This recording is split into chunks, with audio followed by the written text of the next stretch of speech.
ওই আব্বা মোবাইলত রিচার্জটা না করে দাও তুমি। হ্যাঁ আমার কাছে টাকা নাই, বাড়িতে বাজার করতে পারছি না, তাই তো এখানে এসে বসে আছি। তুই আবার রিচার্জ চাচ্ছিস?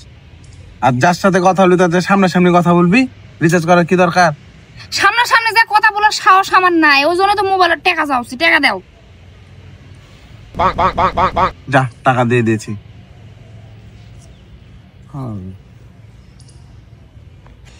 এ আবার এখন ফোন দিয়েছে কেন? 1000 টাকা টাকা দিলাম আমি। হ্যাঁ কে হলো বল। ওই আব্বা বিয়ে দিবেন না? তুই কোথি? তোমার পিছে বিয়েটা দাও তো তাড়াতাড়ি। মরে গেছি মা। বিয়ে দিব না তো ভালো কথা, তোর জুতায় আজকে লেজা পুরো ফেলা দিবি। শুন শুন শুন, জুতাটা পড়াতে হবে না। এই মেয়ে খালি আমাকে লস করিয়েই গেল। এই মেয়েকে আর রাখা যাবে না, বিয়ে দিয়ে দিতে হবে। আপনাদের ওখানে যদি ভালো খারাপ যাই হোক একটা ছেলে হইলে হলো, ওকে আমরা বিয়ে দিয়ে তাড়িয়ে দেবো। এই মেয়ে রাখাই যাবে না, খালি জীবনটা লস করিয়েই গেল। ছি।